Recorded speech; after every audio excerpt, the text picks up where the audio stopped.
Hey, what's up? It's Coach AK, and welcome to the Unbranded Podcast, where we dive in deep to some of our guests' lives just to know them a little bit deeper while also getting some amazing advice along the way. And I think we've all realized that during these COVID times, our lives are much more multidimensional than what we do between the hours of 9 to 5. And we realize the world in which we live in, there's so many different layers. And that's why today I am excited to introduce our guest to the show. We're going to be having an amazing conversation. Now, before I even give out her name, just give a little bit of her background. She's published over 25 books, but she's done it in a unique way. She's worked with consultants and entrepreneurs and world changers. And the work that she does is extremely transformational. You can actually find her work at her website under her name, and that is the amazing Miss Amy Kochek. And I'd like to introduce her on today's show. How are you doing, Miss Amy? I'm wonderful. How are you? Fantastic. And I want to say that once and for all, I'm really impressed by your work, and we're all going to go down a little bit deeper. But at any point, if you have any questions on the work that Amy does, you can find her at amykochek.com and also on LinkedIn, Facebook, YouTube, and Instagram. Okay. Now, first and foremost, tell me, I'm going to go right into it. I know you're in Florida. You're a teacher. You had a lot of amazing work. What got you into writing in the work that you do? So it's a lengthy story, but I'm going to shorten it as much as possible. So I started off as a high school English teacher. I spent 7 years as a teacher in different environments, and I loved it. I loved teaching, but I got to this point where there was this gnawing inside of me that was like, this can't be all there is. There has to be something more. In fact, I remember one faculty meeting, this lady stood up when we were celebrating her 35th year of teaching. And when I tell you, she stood up, and this is not to knock her, but when she stood up, we were clapping for her, and it was like life was no longer in her face. And it was like this sign to me that said, I have to get out of here. I have to go. Like, this is not for me. But I had no plan. And at the time, I was involved in a really very fundamentally religious organization. And I remember I was teaching this lesson on integrity, ironically enough, and the basis. Why is that awkward or ironically enough? Because the lesson itself, was about being who you are on the inside and letting that be the same as who you are on the outside, like letting those two meet together. Right. So I'm like teaching this lesson at these like seminars, and I'm like I'm a teacher at heart. So I'm like, here's point number 1, and I'm going in. And of course, I've been raised in a religious environment. So it's like, sinners in the hands of an angry God type of lesson about you got to be who you are on the inside and the outside. And the whole time I'm teaching this, I'm starting to become challenged by my own words. And people kept saying, Amy, this is a book. You need to write a book. And I'm like, this is not a goal. I've never wanted to write a book. I don't know how to write a book. Like, I grade essays. I teach grammar. And the more that I taught, the more that lesson began to unfold. And the more that I thought, I think I might have something to say. So I remember it was 3 o'clock in the morning, just randomly I wake up fully awake, which is not me in general. And I wake up and I have this like urge to write. So I open up my laptop, I'm sitting on the side of my bed, and I start writing, and I'm using the outline of the lesson I've taught. And I start writing, but instead of it being like the lesson of, thus saith God and integrity, to starting to write my own story. And as I'm writing my own story, there's elements that are coming out on this computer, and I'm looking at them, and tears are flooding my eyes because it was stuff that I had lived, but I had never revisited, and I had never told anybody, or I had never really understood the magnitude of the things that happened in my life. And as I'm writing my story, it's like page upon page of this like therapy with myself. And I realized, oh my God, I'm teaching everybody else about integrity, but it is my own integrity that is challenging me. And it is my own story that's showing me, wait a second, I have lost myself. I have lost myself in a religion. I have lost myself in a career. I have lost myself amongst very, judgmental people just because of the environment. And I'm not living with integrity. So it was like the process of writing that book set me free. And it wasn't like the minute I wrote and published the book, it was like, I am free. But it was like this first step. Well, you said a lot there, right? Of course. And I want to and I want to unpack it a little bit, because you said there was a sense of integrity. It was bringing out to really understand who you were. Why was it through the writing process? And I just got to tell you, as we go into the world, especially in the COVID world, we're giving you inside of people's homes. So you might hear traffic, you might hear kids running around, but this is the world in which we live. But to continue on that, but why was it writing that brought this out of you and not doing some other activity? So I think a lot of times when it comes to the idea of writing, we view writing how we were introduced to it, which was in a classroom, right? And we were told the rules, the technique, the 5-paragraph essay, and then you turn it in and then you get it back with red marks all over it that says you're not a good writer. And it becomes very technical and academic and educational. So we only categorize writing as in the academic world, or if you are gifted with the ability to write. But I have found that writing is just as spiritual as prayer. It is one of the most spiritual things that you can do, because if you think about it, like I said, I lived these events. I lived that life, right? But so many times we just keep moving forward without reflecting, and we get into noisy environments that keeps us distracted, and we don't really sit and become at peace. But writing just became another spiritual practice for me to pause. And the interesting thing is that I'm going back to events that I've already lived, but here's the catch. I'm going back to it armed with experience, with wisdom. It's like I'm revisiting Amy at 12, but I get to see her differently than Amy at 12 experienced it, because now I am armed with all this other wisdom, years. And it becomes a very reflective spiritual experience where I'm able to heal. I'm able to process it differently, because as I'm writing it, I'm like allowing myself to feel things that I might not have given myself the opportunity to feel. Because once again, we're just living, we're moving, we're going. And a lot of times, if you grew up like I grew up, if you had moments in your life that were painful, you had a window of time to have emotion about it. And that was usually about 24 hours. And then you got to stop talking about it. You got a moment to cry and then move on. You talk about that. You actually do a podcast with your sister. I think you had a recent episode for Just One More Cookie about healing family relationships. And you're talking about how holding on to hurt can actually turn that into anger and bitterness. Can you actually go more into that, especially when you're talking about the writing process? So I feel like a lot of times we have this mentality of, if I don't address it, then it goes away, right? Like if something happens to me and I don't feel the feelings, I don't dialogue through it, I don't really own how I feel about it, that it will just go away. But there's one thing that my therapist told me, which I've repeated millions of times. She said, feelings are like a credit card.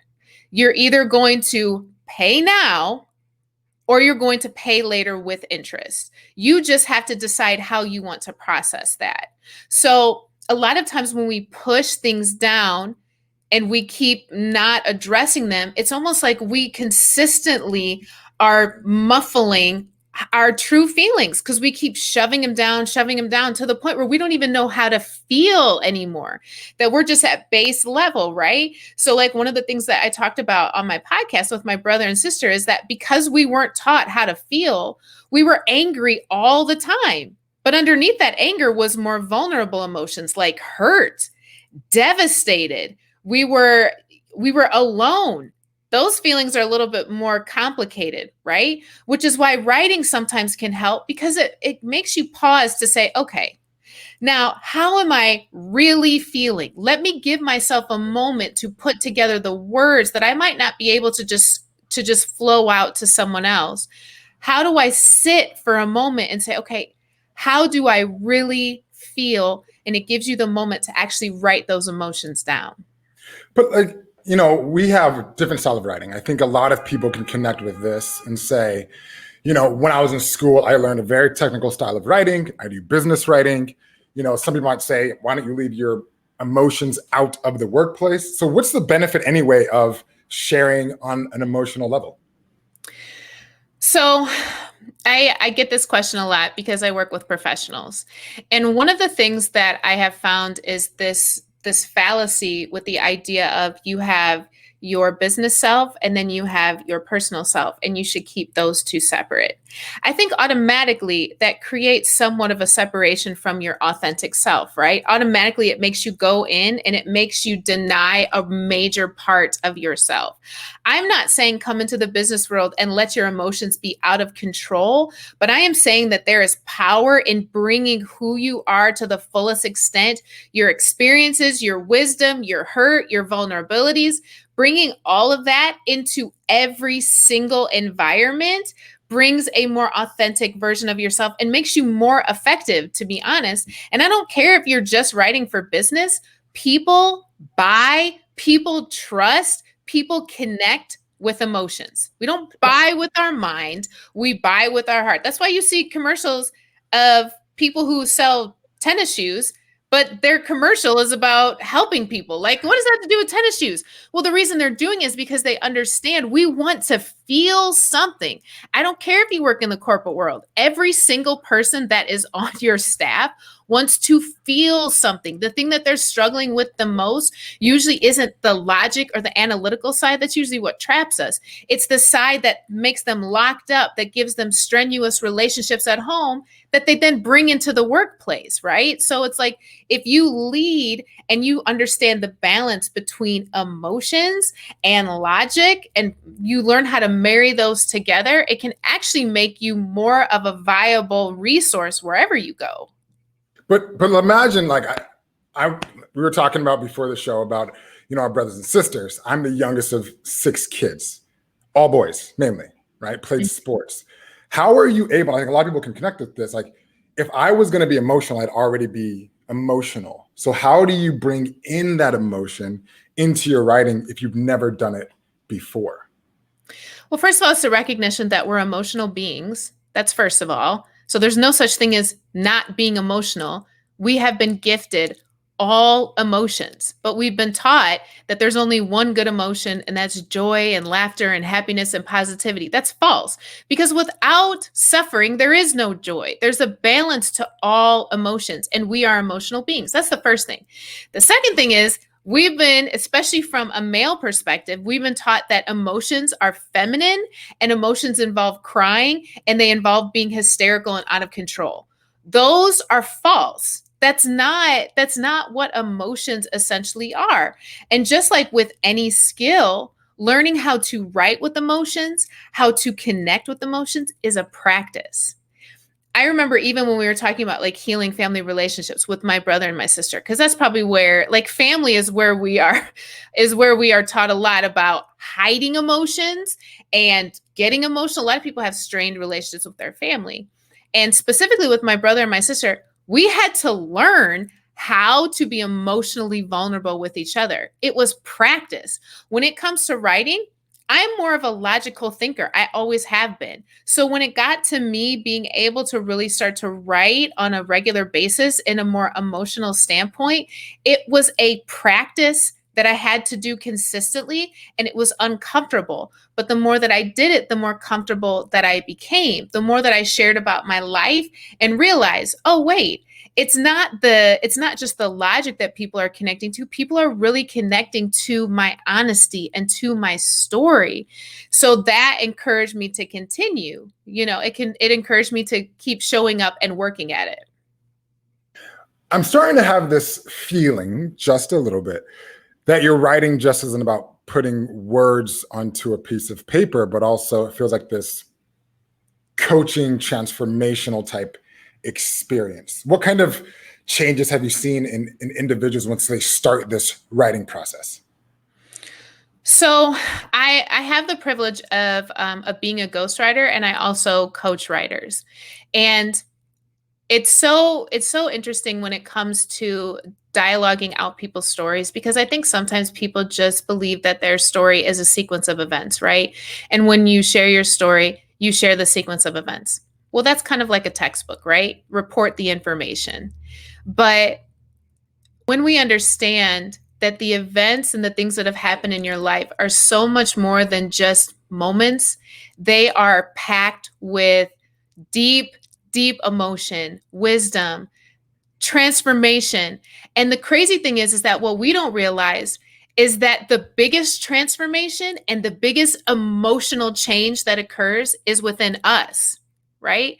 So when I'm taking my clients through the process, it's always taking those events and going deep with those events. It's like channeling that moment. And I'll make them go back there. Like, go back there. I don't want you to just tell me this happened and this happened and this happened. I want you to put your body back there. And when your body's back there, how are you feeling? What are you seeing? What's happening around you? What's happening with the people that are in that environment? And the most amazing thing is when I do ghostwriting, I'll have them record their story. And what will happen is that people will send me back these recordings, and I'll have to take an emotional break after listening to them, because there'll be, some of them involve tears, some of them involve rage, some of them involve like pauses through the story of, wait, I never looked at it this way. Epiphanies while they're telling the story. I remember one young lady, I was ghostwriting her story, and a lot of her story involved her anger towards her mom, who had essentially abandoned her, you know? And I remember through this one chapter, she was talking about how she was just like seeking the affirmation and the love of her mom. And while she was dialoguing through it, she's crying. She said, on this recording, she's crying. And she said, she starts talking to me on this recording. She said, Amy, I just realized something. My mother didn't have a mom either. She said, my mother was abandoned just like I was at the same age. She said, so I've been holding my mom to an expectation, and I've been holding her hostage with my anger, not even realizing that she was a little girl trying to raise a little girl and had no blueprint for it. And she starts crying on the phone. And I'm thinking, she's lived this. She's gone through it, but she had this breakthrough by going back to her story. I didn't have to tell her this. A therapist didn't have to tell her this. Her story told her that. And I've seen it time and time again when I'm going through this. People come to me and think they're just writing their story, but what they don't realize, and I always tell them, when you go back to your story, be prepared to feel it differently. Be prepared to experience it differently. Be prepared to be transformed by your stuff first. Because if you're doing it and you're not transformed, trust that when you send it out to us, we're not going to feel it. Because you are the giver of that information. You are the giver of that emotion and that transformation.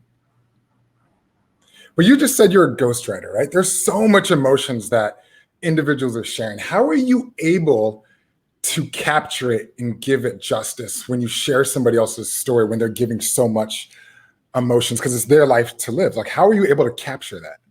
So this is where I struggle with my title of ghostwriter, because there's a lot of ghostwriters out there in the marketplace. And to just call myself a ghostwriter is very difficult, because I do so much more than that. I think I said heart whisperer one time, and I feel like that's a little bit, it's probably not the perfect title, but it's a little bit closer to what I feel like I do, because the same way that I want my clients to channel that experience, I then take their recordings and I take their experiences and I channel it. So I'm writing a book right now, and part of that book, the person who is sending me their recordings, he was in a psych ward, right? And it's his whole experience being in the psych ward. So while I'm listening to that recording and I'm going through it, I have to listen to the recording, I have to take it in. And then as I'm writing it, I have to be that person in the psych ward. So I have to see it. I have to feel it. The people that he's describing, I have to get it in my mind, which once again, when I'm writing, like if I'm ghostwriting a specific chapter, I know that I have to give myself breaks during the day, because it takes so much out of me, which I then, if I'm coaching and I'm having people have that same process, I tell them, you should be exhausted when you're done writing. It should cost you something to go there. The books that really matter to us, the books that we've read and we walk away and we're like, wow, that person was talking to me, or, oh my God, that was transformational. Trust that that book cost that person something to write, because that's where true transformation comes in, is when you are willing to go there. And not only do I have to be willing to go there for myself to be an effective ghostwriter, I have to be willing to go there for my clients. It sounds extremely powerful. And I was, trying to think about someone that's listening on. It's like, well, I want to be able to do that. So if they were to call you up and say, hey, I want to, share my story. I'm not really knowing where to start. Like, what's the best place to start?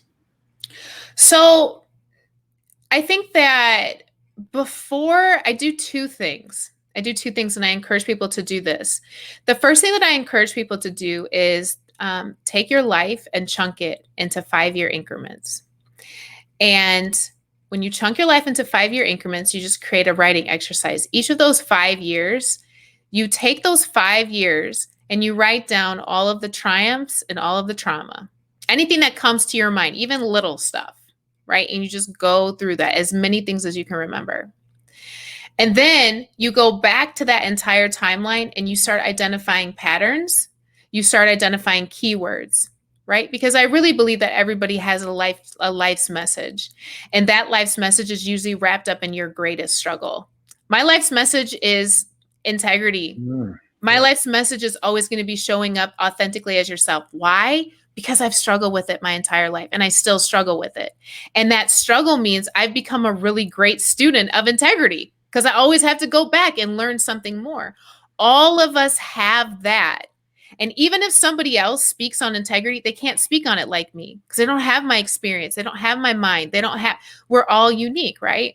So once you discover what your life's message is and what you are tasked on this earth to communicate, now you have an idea of the direction that your content needs to go, because that's the lane you've been tasked. Sometimes we always are like, well, I'm going to look at Tony Robbins or Rachel Hollis or Lisa Nichols. They know their lane. You got to find how do you find that though? That's a question, right? I think everybody, as they're going through that, is trying to find out, how do I find my purpose? How do I find my lane? Yeah, it's in your story. It's in your timeline. Everybody wants to go out and read a book, right? Your purpose-driven life. Your purpose-driven life is within your life. So go back to your life, because what's happening, and that's why I say identify patterns. The echoes of your struggle are going to be where your purpose is found, because that's where you always have to go back and visit and figure out, what is this saying about me, right? Like if you've spent the majority of your life facing rejection time and time again, you keep getting rejected, that seems to be a theme in your life, then you are tasked to speak to us who have struggled with rejection. So now you're dissecting that topic. How does it feel? What happened during that time period? And then what are you using to get you through rejection, right? So then that becomes your lane. And then I'm going to want that to be your lane, right? Let's say you don't want to have the lane of rejection. You want to have the lane of something different. Do you want something different because it sounds better? I guess it's the motivation behind. I mean, sure, right? It seems much sexier to talk about financial freedom, right, than rejection. Or maybe it's more like pitch. Maybe it's like more popular in the marketplace. And I think that you'll definitely get traction, right? But I think the greatest level of contentment and the greatest level of purpose is when you are true to yourself and not true to a marketplace and not true to what makes you feel good. Because sometimes, so nobody said like your place of purpose would be comfortable. A lot of times your place of purpose is very uncomfortable because it's based in your vulnerabilities. It's based in your pain. And that's where so many people falter, because they're like, why would I go back to pain? I want to avoid pain. Pain is your teacher. Pain is the professor. Pain is what you lean into, because that's where you learn, right? Some of your greatest learning moments. And that's why I tell people the timeline, because the place of your trauma is usually the places where you learn the most. It's usually not in your triumphs, right? The triumph is winning the trophy, but the trauma might be getting to that trophy. And I guarantee you learned more during the trauma to get to the trophy than the trophy. The trophy is a moment. But to get to the trophy, think of all the things that you had to do, that you had to learn about yourself, that you had to push yourself. That's where the learning is. And so many people want just the keynote speech. They want the email list. They want the notoriety without figuring out what is it that I bring unique to the marketplace and how do I communicate it so that it's authentic to myself. So going back to where do you start? Timeline it. And then after that, if you're considering doing a project like an actual book, you got to outline it. I see so many people jump into just writing, which is great. And people direct other people, just start writing. And that is a great place to start. But at the same time, you have to know, who is my audience? What are their pain points? What do they really need to hear? And then how do I outline my book and my story that engages my reader, right? Because you're not just writing for you, you're writing for your reader. And a lot of times our ideal reader looks and sounds a lot like us. We attract people who are like us, right? Because that's essentially, if somebody's going to come listen to me, they have to like the things that I'm saying, right? So it's like when you have those two things together, it makes writing so much more purposeful. It makes it so much more focused so that you're not just writing to write. Now you're writing with an even greater purpose. Because a lot of times I tell my my clients when they're writing, I'm like, you're writing, if I'm writing my story, I'm not only writing to myself, but I'm writing to the Amy 10 years ago who is trapped. She's trapped. And she's living her life for everybody else. And she's in a career that makes sense. And she's in an environment where she's doing all the right things. She's looking the part, but she's miserable when she's going home. What do you need to say to her? What do you wish you had said to her? So it makes it an even more spiritual experience, because not only is it for you, but now you have a specific avatar that you're writing to, a specific person that you're gearing your information towards. And what would you do for short form, right? Not everybody may be ready to write a book, but in the business of sending an email, sending a letter, what about that strategy? I think it's a similar strategy, except shorter. I still think at the core of who you are, you need to know, what is my message? Who am I? Because it helps you communicate better. Like, just take writing out of the category. It just helps you to be a better communicator when you understand your strengths, who you are, and what is your core message that you're sending on a consistent basis. If I know that integrity is my struggle, my message is always going to be encouraging other people, just be you. Just be you. Whether I'm sending an email, whether I'm writing a blog, just be you. So sorry. I know you're trying to look for practical. You're always giving me to practical. Because the reason I say this, right, is because we live in a world where everybody's telling us who and what to be. That oftentimes the hardest person to be is ourselves. Like, if you're lost and you're off in the middle of nowhere, right? People are like, I'm here because I don't know me. Right. I'm coming because I want to know me. I'm trying to find my purpose to be able to share that with the world. What could we do to help us find ourselves? I know you're talking about, chunking your life, but how do you dissect that even more to say, hey, this is what my purpose, this is what my story is? So the problem is that you're asking me to give a one size fits all that allows somebody to come outside of themselves and grab it. When I'm telling you that the way that you find it is by going within and sitting with that timeline in front of you and owning it and feeling it and discovering it. I can't, I get it. We want the book. What's the book? What's the step-by-step process? What's the pill I can take, right? And I'm telling you, you just have to feel it. You have to be in it, right? But we want to skip it. Where's the ebook? I don't have it. You talked about that earlier with the just kind of the Nike example. Just do it. You can't theoretically think about it. It sounds like what you're saying is you physically have to sit down and do it and you'll understand. But most of us are waiting for that one size fits all. Yeah, because the problem is we keep going outside of ourselves. So when I'm saying that when I encourage other people, all I'm doing is telling them, hey, you know that person inside of you that you keep silencing? You know that person that you're insecure about and you don't want anybody to see?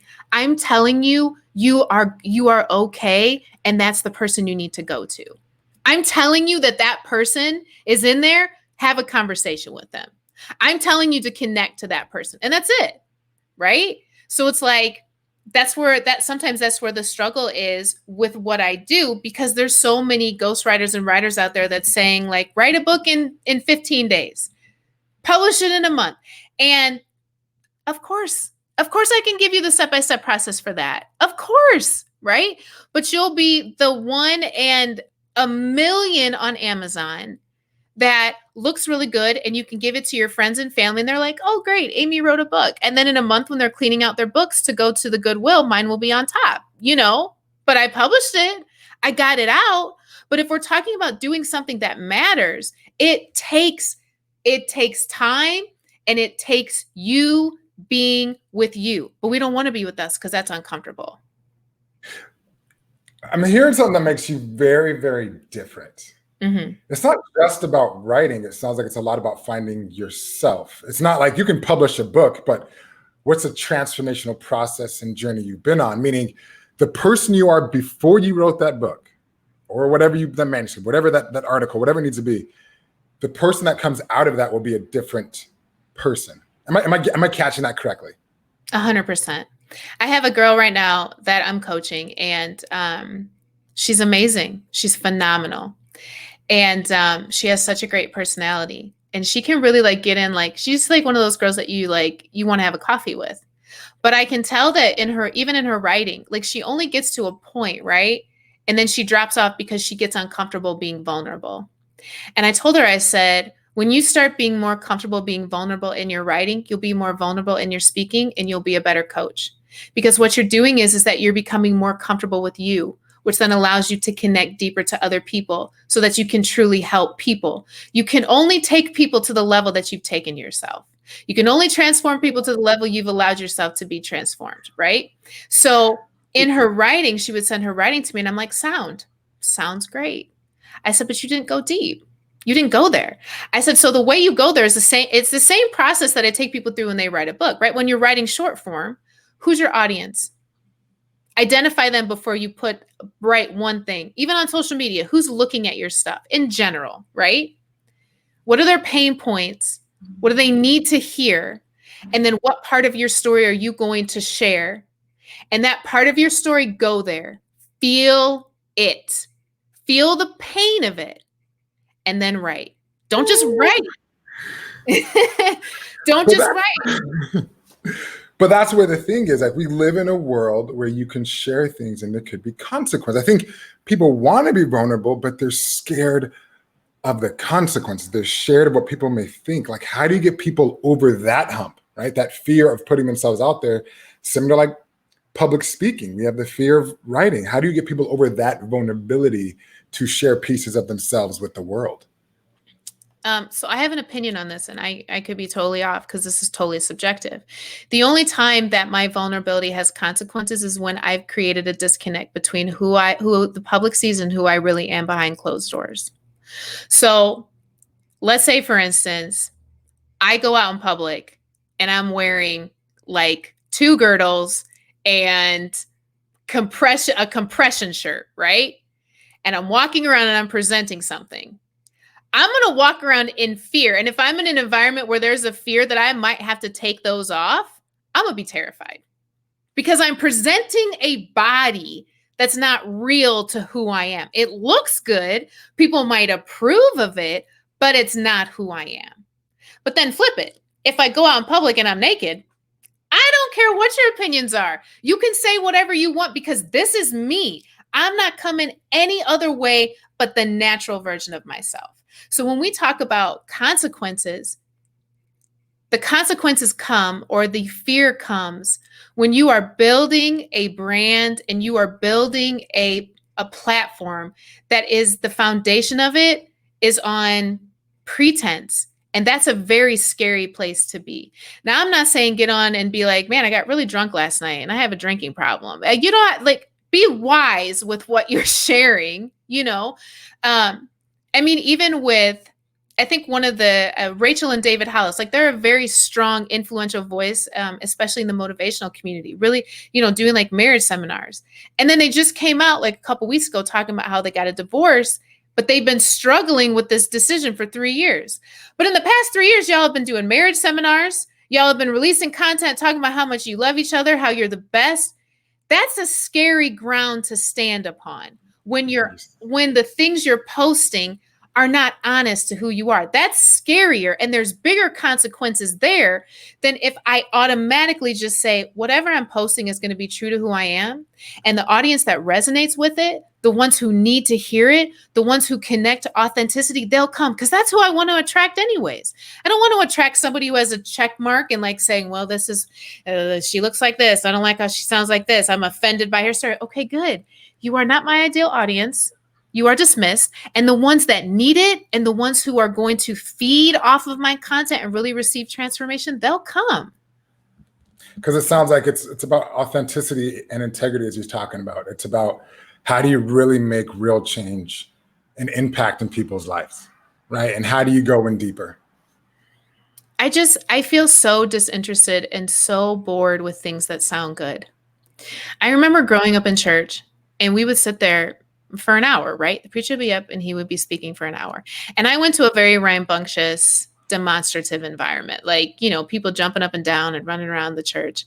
And I remember I'd be sitting there, and of course I'm analytical. So I have my notebook and my pen out, and he would be up in the front and he'd be saying these phrases, and people just be jumping up and down, running around. Right. And I would like write it down. I look at it and be like, okay, but what does that mean? What is that? What is that really? How do I apply this? How does this go to my life? And then it was like everybody in the church was like trying to impress everybody else at how spiritual I am and, how great my life is.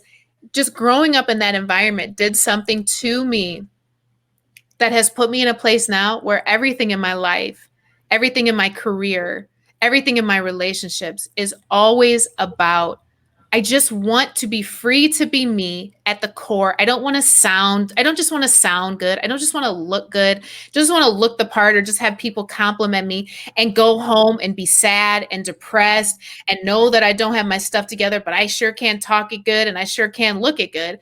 I want every part of me to be authentically me, whether that authenticity has me feeling insecure. And I tell my followers or my clients, man, sometimes I really struggle with insecurity. That might discredit me, but it makes me human, and it allows me to always authentically operate within who I am. And it doesn't matter what career you have, it doesn't matter what you do, that quality can be something you live out every single day of your life and bring into your environment. And like I said, be a viable resource and be a credible person within whatever field you are. Well, I mean, we've been talking a little bit about really going deep within ourselves. And we did this activity in the pre-show called the Unbranded Process, where we go deeper into individuals' lives. Because we know during this COVID time, there's so many different layers behind each and every one of us. Also, in addition, we know that there's multiple driving factors that have made Amy who she is today, right? And we put a list together. I think you had over 100 things that make you who you are. Just tell me a little bit about that process and maybe some of the things that were on your list. We were able to actually narrow it down to 5, but just tell me a little bit about what was on that list and how that felt for you. So I want to preface this by saying that I hated this exercise. And Thank you. You're welcome. So one of the difficulties that I had just with putting down the list is I always struggle with labeling myself. And I think part of that was steeped in the fact that I spent so much of my life being labeled by others. So it's taken me a while to really decide who is Amy, and it resonates. And then how do I keep out the Amy that people have ascribed to me? Like I have a very large personality. I am, so I've always been to this. You're too loud. You're too passionate. You're too opinionated. So get really narrowing it down to say, okay, if I silence all these voices and I silence all the things that I have for so long attributed to myself because I thought I needed to, and just really get clear, what would I ascribe to me? And that was a very sobering moment, and one in which, right, I wanted what are the steps? How do I figure this out? Because being alone with myself was difficult in that moment, because then I had to realize, man, there's a lot of things that I have still ascribed to myself that maybe my mom told me or my youth leader told me, or, so many other people. So it was initially difficult. It was initially difficult. We narrowed it down and we were able to get to your top 5, right? Painfully. Encourager, observer, confident, passionate, paradox, So within that, as you get down to your top 5, like when you look at this list, what does this list like reflect to you? What do you think about it when you see that, those top 5 that make up Amy? Well, first, I think it's liberating because these 5 resonate with me, not because somebody told me that I am this, but because I know I am this. So that's the first thing. It makes me feel good. It's like, it almost sounds childlike, right? Like, I did it. I did it for me. Nobody had to tell me. It resonates with me. But I think that the thing that's also so interesting is that I see these 5 in every part of my life. Like, I see these 5 fully functionally operating in every part of my life. You know what's crazy is that you didn't have writer, teacher, ghostwriter. Like, why not? Like, what? So obviously we do this every single day in the work, but none of this was on your top 5. Like, why is that? Because those are titles. Yeah. It's not who I am. Those are, especially like when it comes to writer, ghostwriter, I always say, like, that's my platform. That's not who I am. That's the platform that I've chosen to bring who Amy is to the world, right? And we all have different platforms. It could have said speaker, but I would still have brought all 5 of these to the platform of speaking. Or I could be an accountant, and I would bring these 5 to my career as an accountant and bring value to the people around me with these 5. So I don't put job titles change, careers shift, but who I am will stay the same, relatively. This is the foundation of who I am. So I'm noticing something about foundation, people knowing who people are, but tell me more about paradox then. Like, what do you mean when you say paradox? So paradox is interesting because every time I go through these things, and it could just be like, I don't like rules, and like, I like to say, like, I am this all the time, or I am this. Like, I really struggle. And it could be my analytical mind, because I'm an introvert, but I'm also like, I'm an extrovert, but I also like to be alone. And like, I'm really frugal, but sometimes sometimes an overspender. So it's like this idea of like, okay, I am this always. It probably has something to do with just my personality of like, wait, it says 35 miles per hour for the speed limit. Okay, but 40 and 45 is optional. It's like, there's like always this, there could be more, So I think the paradox just goes with the basis of my personality of just never feeling like I want to settle in on a rule, a person, a way of life. Like, I always feel like I should be fluid and changing. You're muted. Who? I wasn't even talking. You thought I was talking. I was just finding my voice. That was good. That was a good facial exercise. It was good. It was good. I was, working on my enunciation. There you go. But so if you had to remove, we got to the top 5. If you had to remove 2 of them, what would you remove? I hate it. I hate removing. I probably would remove paradox and passionate. Okay. And I guess, why is that? Oh, I knew you were going to ask me why. Well, part of it is that they both began with P's, and I felt that commonality. Because if I look at the other 3, I feel like those 3 are a little bit more profound, and paradox is just kind of something that is there, but I don't really focus on. And I don't know, but I am passionate. But if I had to rank which one of importance, I don't know that passionate would be like up there. Okay. So obviously you have your top 3: observer, encourage, and confident. right? So you got 3, right? When you look at that 3 in terms of all the stuff that you do out of you, I think we started with a list of 100 different characteristics about you, and you come down to the top 3. What is the first thing that kind of comes out at you when you see these top 3? So I think encourage would be my number 1. Number 1. Mm-hmm. You got to encourage, number 1. So tell me about encourage or encourager. Tell me more about your number 1 of encourage. So I feel like this goes back to my life's message and like what I really feel like I've been tasked to do, and really what's been present in my entire life. I remember my mom told me this story when I was she said I was 8 years old. I don't remember the story essentially.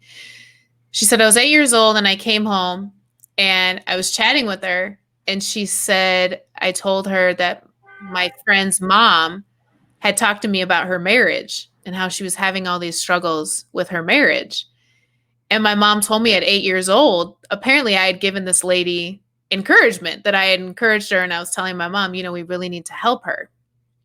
And I thought that story was so interesting because I find that that is what the patterns of my life have revealed, is that so often when people come to me, I find myself seeing past everything you're saying to me, seeing past everything you're presenting, and really seeing you and encouraging the real you.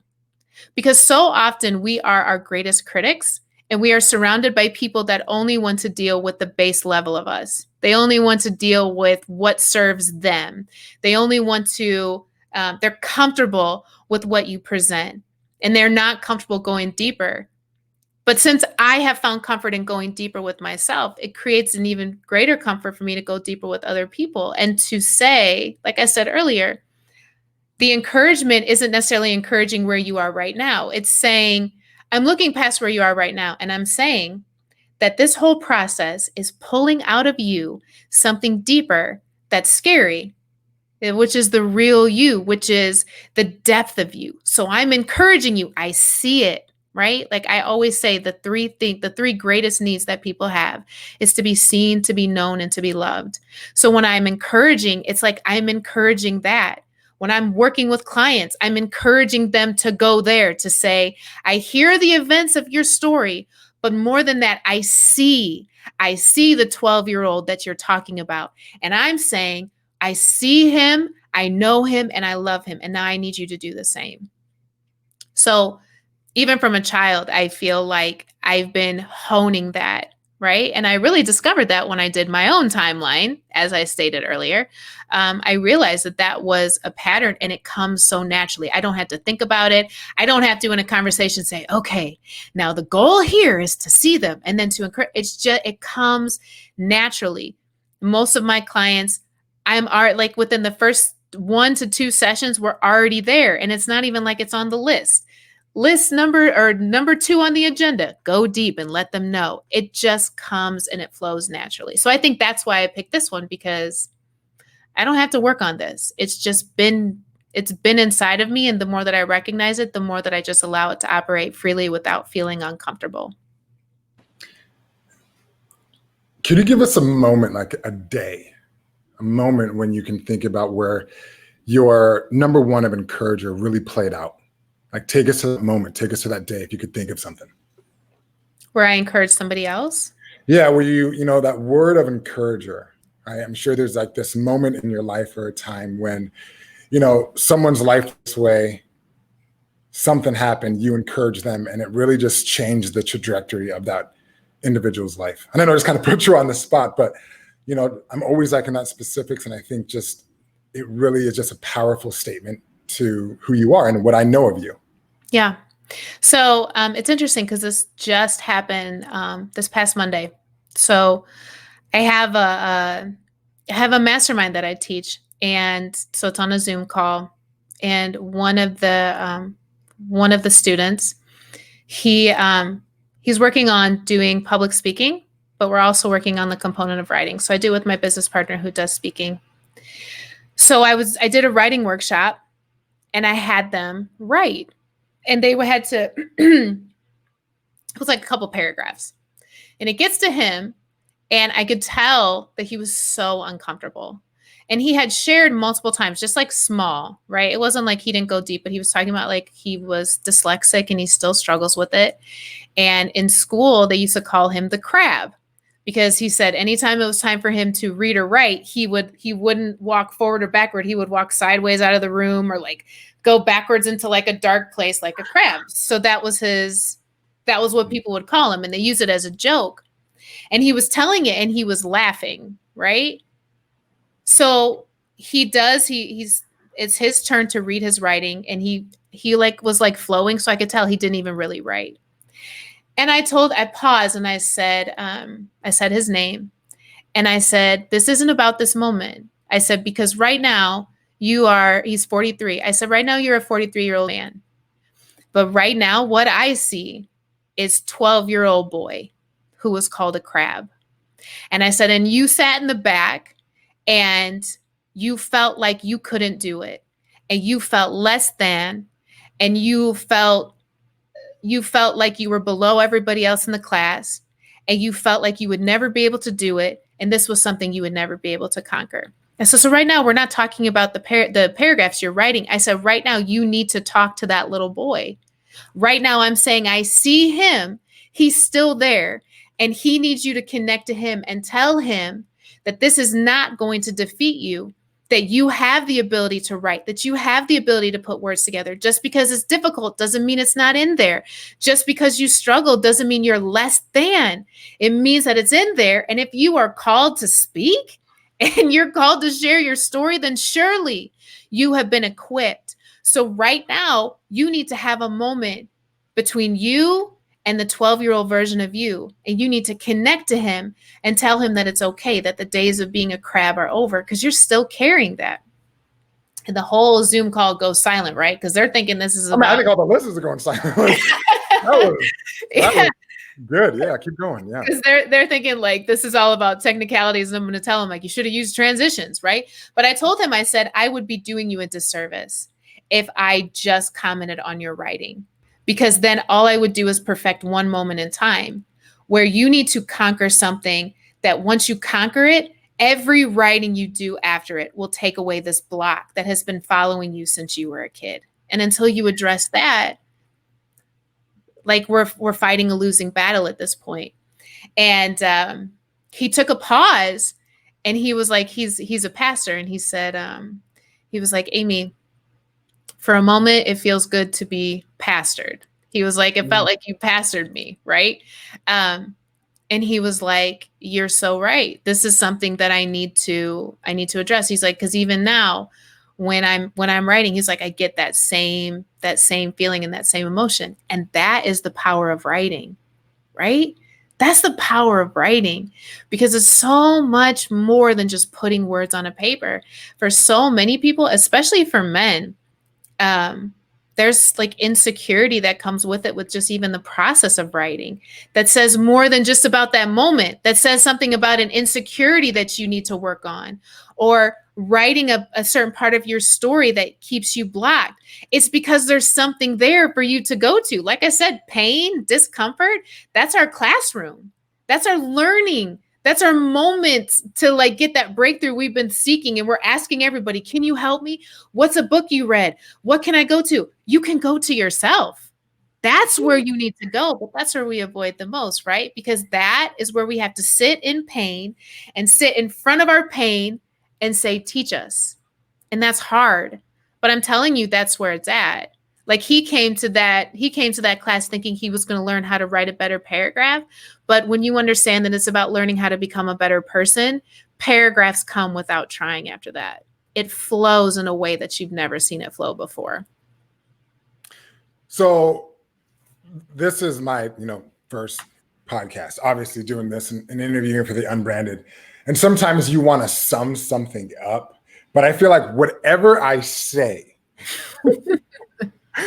right after what you just said diminishes what you just said in so many ways. It was, I was extremely touched because I'm a guy. I felt it. I could think we could all understand that the writing process, the difficulties isn't about putting words on a piece of paper, but it's sharing a piece of ourselves. And that is what I would say, since I've known you. Yeah, it's through the pen and paper or through the written word, but what you're doing transforms lives, like you said. So when I hear the word encourager, that story and combining those two is just literally mind blown. Now, if you can, and if you want to, is there any final words, as you have individuals that are listening in, could be today, down the road, or in some archive down the road, 100 years from now? What would you want to say? So I just want everyone to know that the most valuable asset that you will ever possess is your story. There is no book on the planet. There's no person. There's no influencer. There's no inspirational message that will create more transformation and more breakthroughs and more powerful epiphanies than your own story. I cannot emphasize it enough. And sometimes people are doubtful of it, but I would say, try me. Try going back into your story, because there is where all of your power lies. All of it. If you're confused, if you're like, Amy, I'm lost, the roadmap's in your story. If you're like, Amy, I can't forgive, I'm in pain, I'm holding on to bitterness, the salve to your wounds is in your story. And when you learn that, and when you start going back into your story and leaning into pain, leaning into discomfort, it becomes easier. So now you continuously revisit your story. There is no voice in my life that is stronger than my own. None. And I've learned that because when I go back to my story and I hear my voice, I get the direction I need. So that would be my encouragement to you is understand the value of what you possess inside of you. You've already lived it, but when you go back there, it's like going back to the textbook of your life to get the directions that you need. So stop looking outside of yourself and start looking inside of yourself, because everything you need is right there. Thank you. Thank you, Amy, for your powerful and inspirational, transformative words today. I think you're number one of encourager. You do it masterfully, literally. And the impact that you will have with the work that you do will be life-changing for so many individuals. And I think when I was introducing you, I was like, oh, she's published these books and she's done all that, realizing there's so much more into your story and what makes you who you are. Now, everybody, I just want to say, follow Amy. I said at the beginning, you can go to amykochek.com. You can also her on LinkedIn, Facebook, on YouTube, on Instagram. Work with her. You will see a powerful, formative experience. Thank you so much, Amy, for joining us today on the Unbranded Podcast to share your writing process and just your overall story.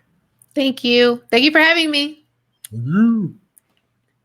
So once again, like I said, Amy is a phenomenal individual. If you want her, I said where you can find her, but I think all of us know that we live in a world where everybody's telling us who and what to be, that the hardest person to be is ourselves.